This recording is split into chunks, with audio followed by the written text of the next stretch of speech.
वक्त हमने देखा कि कांग्रेस के जो नेता थे वो समाजवादी पार्टी को गालियां दे रहे थे, लेकिन अब बहुत तारीफ कर रहे हैं और उनका कहना है कि समाजवादी पार्टी तो कई मर्तबा सरकार बताया देखिए, है। ये कठपुतली का खेल चल रहा है इस सरकार में। और कहीं पर डोर कहीं पे छोर। जो सरकार आर्थिक उदारवाद के नाम पर आई थी वो अब राजनीतिक उदारवाद के रास्ते पे चल रही है। और उधार के सहयोगी और उधार की सरकार। प्रधानमंत्री जी बहुत अच्छे अर्थशास्त्री हैं और बहुत दिनों तक वो ऑन डेपुटेशन विभिन्न पदों पे रहे।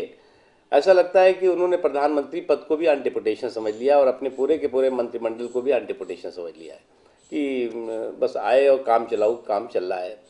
इसलिए तमाम अगर मुद्दे देखें, आर्थिक मुद्दे, सामाजिक मुद्दे, राष्ट्रीय सुरक्षा, आंतरिक सुरक्षा, रोजगार, सभी मुद्दों पर सरकार पूरी तरह से फेल हो गई है। और अब केवल उसका एक सूत्री कार्यक्रम है कि एन के एन प्रकरण सरकार को कैसे बचाओ। जो बगावत है वो बगावत को एक तरफ करो, दूसरे कुछ और लोगों को ढूंढो, कहीं का ईंट कहीं का रोड़ा, भानुमती से कुंबा जोड़ा। ये सारा यूपीए का जो उल्टा पुल्टा अलायंस है, जिसकी उल्टी गिनती शुरू हो गई है, उस उल्टी गिनती को कितनी दिन बचा के रखो। लेकिन मुझे नहीं लगता कि ये देश में ये सरकार अब रहना किसी भी हित में है। और जो कुछ भी घटनाक्रम हो रहा है वो देश को मध्यावधि चुनाव की तरफ ले जा रहा है। दिनेश त्रिवेदी को लेकर के जिस तरह से खींचतान मचा हुआ है, ममता बनर्जी अड़ी हुई है दिनेश त्रिवेदी को हटाने को लेकर के, सरकार नहीं चाहती है। एक गजब सी स्थिति नहीं बन गई है, रेल मंत्री हैं और उनको लेकर के देखिए, भारतीय लोकतंत्र के इतिहास की ये अपनी एक अजूबी घटना है। अजूबी घटना इसलिए कह रहा हूँ कि एक मिनिस्टर सीधे तौर से कह रहा हो कि साहब मैं इस्तीफ़ा नहीं दूंगा, कोई करना लेना चाहे तब भी। फिर एक तरफ कहा जा रहा है कि हमने जो रेल बजट पेश किया वो सही है, गलत है। ये सारे के सारे जो घटनाक्रम चल रहे हैं, सहयोगियों और सरकार जैसे भी काम करना चाहे करे, हमें इसमें कोई एतराज़ नहीं।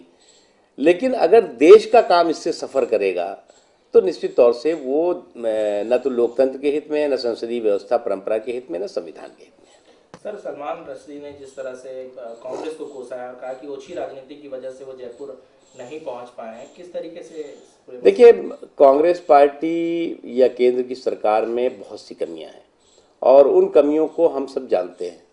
लेकिन हमारी राजनीतिक सिस्टम और राजनीतिक व्यवस्था पर सलमान रशिदी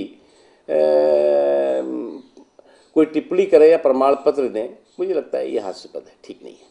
सर, येदियुरप्पा और येदियुरप्पा के समर्थक बीजेपी दिल्ली पहुंच रहे हैं और नितिन गडकरी से मुलाकात करें, लग रहा है कि फिर से एक समस्या खड़ी हो गई है। नहीं, समस्या नहीं है ये। और इस जो कुछ भी कर्नाटक में घटनाक्रम हो रहा है उसका कोई बहुत ज़्यादा सीरियस बात नहीं है, उसका समाधान हो जाएगा। सर, एनसीटीसी मसले पर जिस तरह से ममता बनर्जी नाराज हैं, लग रहा था कि एनसीटीसी के मसले पर बीजेपी के साथ खड़ी दिखाई देगी तृणमूल कांग्रेस, लेकिन ऐसा हो नहीं रहा है।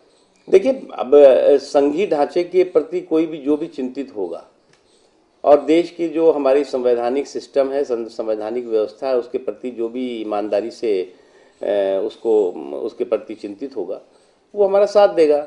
अगर उसी फॉर्म में, जिस फॉर्म में वो पेश करना चाहते हैं केंद्र सरकार, अगर उस फॉर्म में तो वो स्वीकार नहीं है। उसमें जो स्टेट के अपने अधिकार हैं, राज्यों के जो संघीय ढांचे में जो संवैधानिक अधिकार हैं, उसको डिमोलिश करके हम कतई नहीं उसको स्वीकार करेंगे।